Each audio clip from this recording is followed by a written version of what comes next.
Monsieur, bonsoir. Bienvenue sur Pulse 241. Bienvenue aussi sur ce plateau.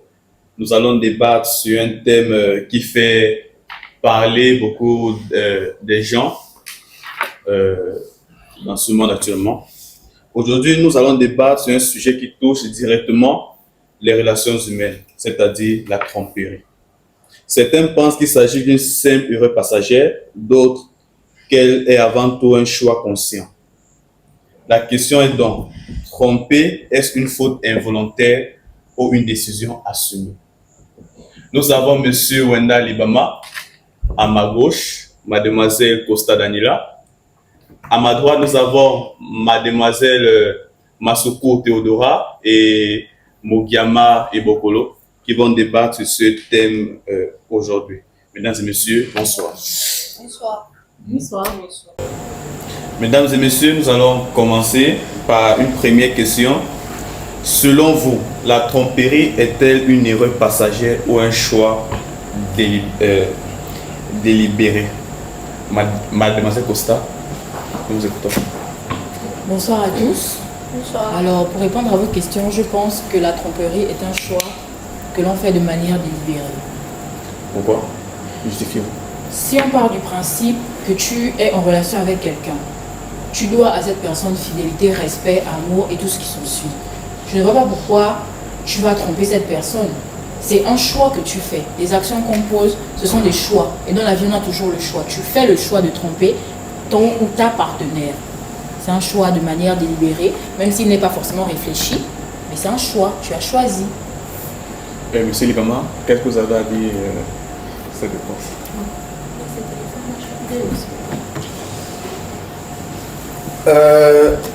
Si vous me rappelez un peu la question. Selon vous, la tromperie est-elle une erreur passagère ou un choix délibéré? La tromperie peut être une erreur, comme elle peut être un choix. Expliquez-vous s'il vous plaît. Aujourd'hui, c'est quoi le choix, c'est quoi l'erreur? Le choix, c'est quand tu décides de tromper ton partenaire ou ta partenaire. Et l'erreur, c'est quand tu le fais inconsciemment. Moi, je vous pose une question simple. Est-ce que tromper sa femme dans un état d'ivresse n'est pas une erreur? C'est une erreur. Donc, ce critère d'erreur doit être pris en compte. Donc, pour moi, la tromperie est un choix et en même temps une erreur. Mais de manière globale, si il faut choisir entre le choix et l'erreur, Le choix, c'est ce que quand vous avez déjà vécu. L'erreur, c'est quand c'est une fois. Quand on part à deux fois, c'est plus une erreur, ça devient un choix. Pour ma part, moi je prends les deux. Mademoiselle Masuko, êtes-vous d'accord avec M. Libamas que la tromperie est en même temps un choix qu'une erreur? Je dirais dans un sens, non, dans un sens oui. Je ne suis pas d'accord avec lui dans le sens où dire que la tromperie est une erreur elle-même. Parce que se mettre dans une situation d'erreur, dans une situation où on perd tout contrôle, dans une situation de non-contrôle, de non-maîtrise de soi, de son corps, de ses pensées, de ses agissements est déjà une erreur. Et si se mettre dans une telle situation engendre une tromperie, c'est une erreur totale. Et c'est un choix parce que on prend la décision de se mettre dans ce genre de situation. Si tu prends la décision de te mettre dans une situation où tu n'auras pas le contrôle total de tes pensées, le contrôle total de ton corps, où chacun pourra faire ce qu'il veut de toi, c'est une décision. Personne ne t'a obligé à te rendre dans un bar, personne ne t'a obligé à te saouler ou à te droguer. Donc les conséquences qui en suivent, tu les assumes. Mademoiselle Mogiama. Pour moi, la tromperie, c'est un choix. Normalement. Bon, je vais rejoindre celui-là pour dire que... Je vais rejoindre M. Ibama pour dire que c'est en même temps un choix et une erreur. Comme il a si bien dit tout à l'heure, si on trompe par exemple un homme ivre et séduit par une maîtresse, on l'appelle comment? Une prostituée. Voilà, une prostituée.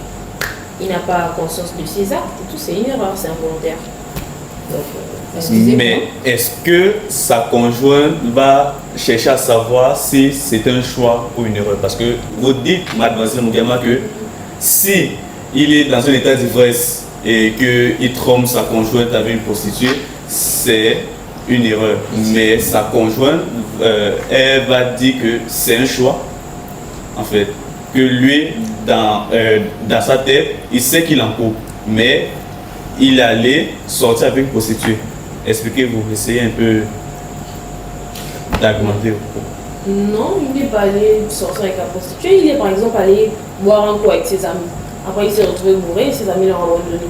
Il y a forcément des serveuses qui sont là. Déjà, aller boire avec ses amis est une décision. Personne ne l'a obligé à se rendre dans un bar avec ses amis. Il sait, chacun, c'est un grand, c'est un homme, c'est pas un enfant. Il sait que s'il boit 2 bières, il sera saoul et complètement ivre.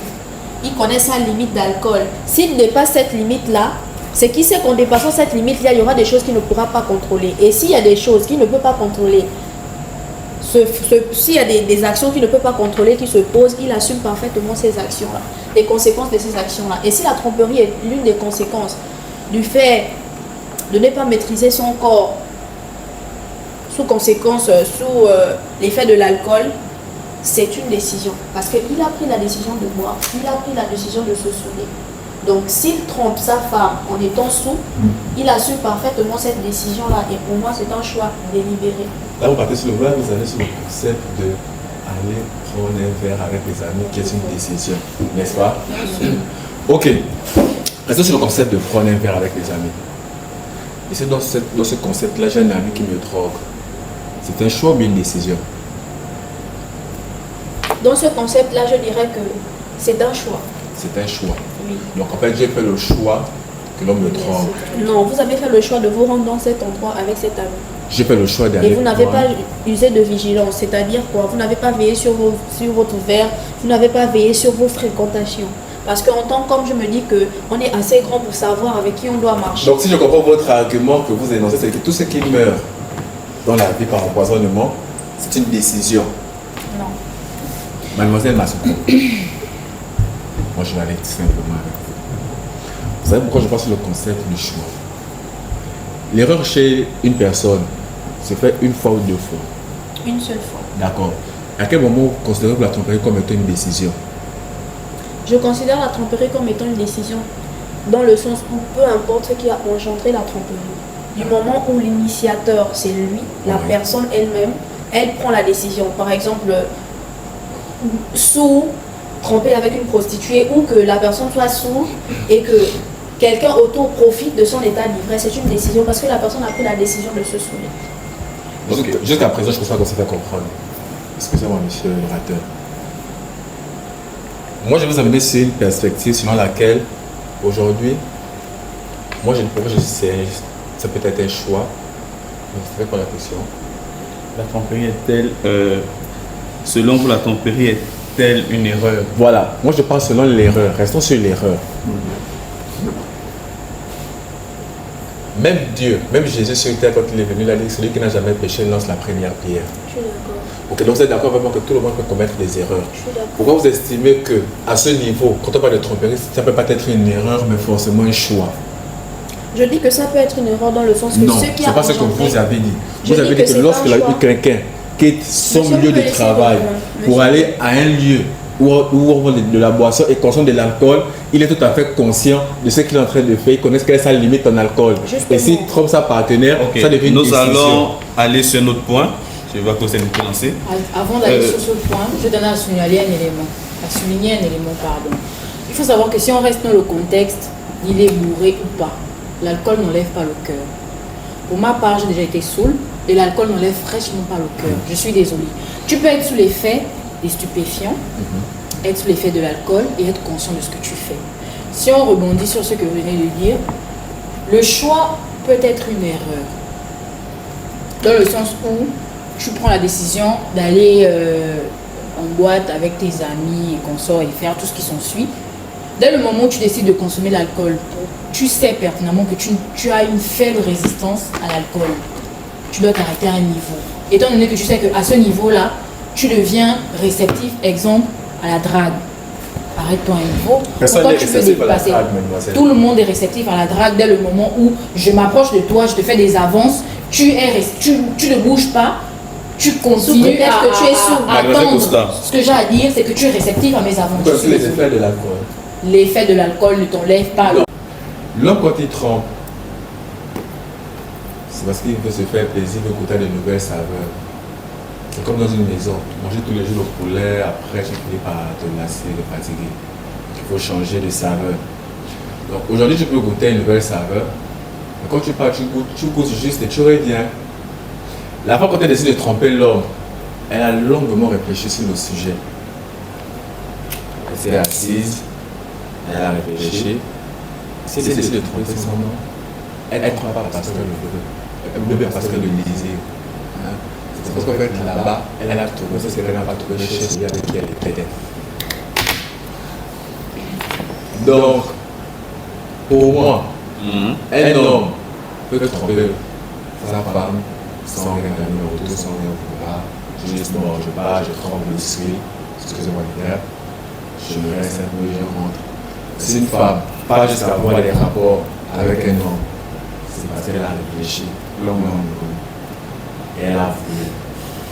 C'est là mon opinion sur ça. Mademoiselle Costa, êtes-vous d'accord avec l'opinion de M. Liban? Oui, je suis d'accord. Parfaitement d'accord. Pour ma part, quand une femme décide de te tromper, c'est que c'est pas une décision du jour au lendemain, c'est une décision qui a été mûrement réfléchie. Elle a pesé le pour et le contre. Et puis elle s'est dit, quitte à le faire, je vais le faire parce que ça va m'apporter quelque chose de plus. Ça va me donner ce plus-là que peut-être je n'ai pas dans mon foyer, peut-être parce que, excusez-moi du terme, mon homme est impuissant, ou peut-être parce que je ne suis pas satisfaite. Donc vous voyez que c'est vraiment... Elle a mûri les étapes de sa tromperie. La tromperie de l'homme peut être dubitative, c'est-à-dire du jour au lendemain, il va se réveiller, il va avoir une jolie femme et puis il va dire, voilà, moi, c'est là-bas. Maintenant, ce qui va suivre la tromperie, là, c'est ce qui est bizarre. Mais est-ce que la femme réfléchit toujours? Parce qu'il y a des femmes, et les femmes ne sont pas pareilles. Est-ce que la femme réfléchit toujours avant d'aller tromper son homme, mademoiselle Masoko? Toujours. Parce que je me dis que, contrairement à l'homme, la femme a des pulsions très gérables. L'homme, il a des pulsions parfois très, très